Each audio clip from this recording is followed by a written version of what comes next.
ang nangyari kung bakit ang pinakamalaking mobile phone company noon ay nalugi at hindi na tinatangkilik ng mga tao ngayon.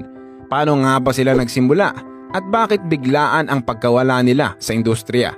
Kaya kalam, siguraduhin panoorin hanggang dulo para malaman mo ang kasagutan. Ngunit bago tayo magpatuloy kalam ay siguraduhin nakapag-subscribe ka na dahil marami pa tayong aalaming kwento na kapupulutan mo ng aral sa channel na ito. Kung ikaw ay isang batang 90s, panigurado na nakahawak ka na rin ng cellphone ng Nokia noong mga panahong hindi pa uso ang iPhone at Android phones. Alam mo rin siguro kung ano ang 3210, 3110 o yung 5110 na isang sikat na model ng Nokia phones. Siguro ay bumilib ka rin sa tibay at tagal ng baterya na kayang gawin ng mga cellphones na ito. Nang mangharin siguro kayo sa mga games na pwede nyong malaro sa mga cellphones na ito tulad ng Snake at Space Impact. Pero sa kabila ng dami ng features na pwedeng gawin ng mga cellphones na ito noon, ano nga bang nangyari kung bakit ang pinakamalaking mobile phone company noon ay nalugi at hindi na tinatangkilik ng mga tao ngayon? Paano nga ba sila nagsimula at bakit biglaan ang pagkawala nila sa industriya? Ang kilala nating cellphone company na Nokia ay nagsimula bilang isang paper mill o pagawaan ng papel na itinatag noong 1865 ni Fredrik Edestam, isang mining engineer sa Finland. Naging matagumpay ang kanyang paper mill na naging dahilan ng kanyang pangalawang mill na itinayo malapit sa Nokian Virta River sa Nokia, Finland. Ang maliit na bayan na ito ay ang naging inspirasyon ni Fredrik para pangalanan ang kanyang kumpanya na Nokia. Dahil sa pagiging successful ng kanyang kumpanya, pinalawak niya ito sa iba't iba pang mga industriya tulad ng goma, mga kable, gulong, telebisyon at marami pang iba. Sa nasimula na kumpanya ni Fredrik, masasabi natin na ibang-iba ito sa Nokia na kilala natin ngayon. Naging sikat rin kasi itong telephone technology noong 1970s nang makipag-partner sila sa Salora, isang kumpanya na gumagawa ng colored TV. Ang dalawang kumpanya ay nagsanib puwersa para mabuo ang Mobira Oy, isang radio telephone company. Dahil sa partnership na ito, pinakilala ng Nokia ang kauna-unahang international cellular system matapos lamang ang ilang taon nilang pakikipag-ugnayan sa kumpanya ng Salora. Ang nasabing system ay tinatawag nilang Nordic Mobile Telephone Network. Isa itong paraan para magkaroon ng link between Sweden, Denmark, Norway at Finland. Ang network na ito ay kilala bilang 1G system o ang kauna-unahang cellular generation sa buong mundo. Ngayon ay 5G na ang ginagamit natin dahil ito ang pinakabago at latest na cellular generation technology na ginagamit natin. Matapos makagawa ng isang telephone network noong 1980s naman ay ginawa naman ng Nokia ang kanilang kauna-unang car phone na tinatawag nilang Mobira Senator. Noong una ay pumatok ito ngunit hindi kalaunay na phase out ito dahil hindi na ito tinangkilik pa ng publiko dahil sa bigat at laki ng car phone na ito. Ito ang naging dahilan ng innovation na ginawa ng Nokia.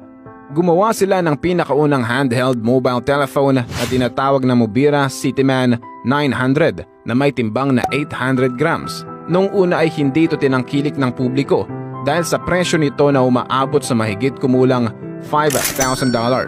Pero pagkatapos ng ilang buwan ay tumaas ang sales nito dahil sa litrato ng President ng USSR na si Mikhail Gorbachev habang gamit ang telepono na ito. Matapos nito ay marami ang bumili ng Mobira Cityman 900 at naging status symbol na rin ito ng yaman at kapangyarihan. Taong 1990s napansin ng mga executive officers ng Nokia na hindi ganun kalaki ang kinita ng kumpanya kahit na marami silang hawak na industriya. Dahil dito ay nagdesisyon sila na ibenta na ang iba't iba nilang kumpanya sa goma, papel at iba pa. Nag-focus na lang sila sa isang industriya at yun ay ang telecommunication. Taong 1994 nang ilabas ng Nokia ang model phone nila na 2100. Ito ay ang kauna-unahan nilang cellphone na may feature na Nokia ringtone na kilala natin hanggang ngayon. Sa pahayag nila sa publiko, hindi raw nila inaasahan na tatangkilikin ng mga tao ang kanilang model. Sa katunayan daw ay 400,000 unit lamang ang target nila na maibenta. Pero dahil sa high demand ng publiko, bumenta ito ng higit 20 million units sa buong mundo. Noong 1998 naman ay naglabas muli ng isa pang model ang Nokia at ito ay ang kanilang 6100 series na bumenta ng 41 million units sa kaparehong taon. Ang model na ito ay ang kauna-unang cellphone na may kasamang sikat na game ng Snake. At sa taong 1999, naglabas sila ng panibagong unit na pamilyar sa marami. Ito ay ang 3210 na may bagong feature na pagsisend ng picture messages gamit ang text. Ang model na ito ay bumenta ng 160 million units at naging isa sa pinakasikat na cellphone sa history. Dahil dito ay lalo pang lumaki ang demand ng publiko na magkaroon ng sariling cellphone. Naging sikat ang Nokia at iba pang cellphone manufacturer noon. Halimbawa na lamang sa Western Europe na sa loob ng 4 na taon ay tumaas ng 18 million ang cellphone users. At para makahabol ang Nokia sa dami ng demand nila, hindi sila umasa na punan lamang ito ng supplier nila sa Japan, bagkus ay gumawa rin sila ng production site para makapag-produce ng mobile technology sa Finland. Dahil sa tagumpay ng Nokia, sila ay tinaguri ang pinakamalaking mobile phone provider sa buong mundo. At mula 1996 hanggang 2001, nagkaroon sila ng 5 times earnings increase sa kanilang profit. Sila rin ang nanguna sa mobile phone market sa loob ng 14 years. At dahil sa tagal ng pagiging successful nila sa industriya, naging kampante ang Nokia sa mga produkto na meron sila. Inasahan nila na magtuloy-tuloy lang ang kanilang tagumpay ay hindi magkakaroon ng kakompetensya dahil sa laki ng kanilang kumpanya. Hanggang sa dumating ang taong 2007, pinakilala ni Steve Jobs ang may-ari ng kumpanya ng Apple, ang iPhone. Ang iPhone ay ang kauna-unang smartphone na gumagamit ng multi-touch display. At dahil dito ay nagsimula na nga ang industriya ng smartphone touchscreen revolution, kung saan ang mga tao ay umalis na sa paggamit ng physical keypad at pumunta sa paggamit ng touchscreen phones gaya ng iPhone. Dito na nagsimula ang kahinaan ng Nokia.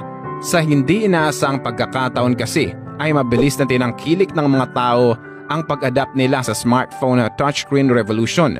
Hindi na rin nakasabay pa ang Nokia sa mga bagong softwares na meron ang iOS at Android. Ang mga cellphone rin natin ngayon ay hindi na lang basta ginagawa sa pang-text at pantawag.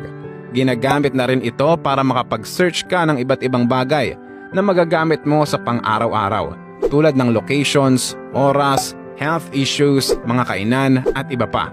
Kumbaga, sumusulong na tayo sa isang makabagong technology, pero hindi ito nakita ng Nokia. Nakalimutan nila ang ginagawa nila noong una na innovation. Masyado silang naging kampante sa hardwares at softwares na meron sila sa kasalukuyan at hindi nila binigyan ng oportunidad ang kanilang kumpanya na tumingin sa hinaharap. Kalaunay na pagtanto ito ng Nokia, ngunit masyado na silang huli o outdated sa mga nangyari. Bagamat naibenta na ng Nokia ang kanilang kumpanya sa Microsoft, buhay pa rin ang kanilang kumpanya sa ibang industriya. Nawala man ang Nokia sa telecommunication industry, nag-iwan naman sila ng malaking ambag sa kasaysayan ng technology. Sa katunayan, ang Nokia pa rin ang may hawak ng record sa pinakamabentang cellphone unit sa kasaysayan. Ito ay ang Nokia 1100 na meron ng 250 million unit na naibenta. At bukod dito, 7 sa 10 best-selling cellphones ay hawak ng Nokia. Ang aral na makukuha natin sa nangyari sa Nokia ay ang pagiging kampante at pagtigil sa innovations na pwede nating gawin. Huwag nating kalilimutan na ang pag-iisip ng gagawin natin sa hinaharap ay parte ng tagumpay natin sa kasalukuyan. Ito ang dahilan kung bakit nalugi at nawala sa industriya ang company na Nokia. Kalam, anong masasabi mo sa ating kwento ngayon? Naranasan mo din bang magkaroon ng Nokia phone? Kung oo, anong model ito?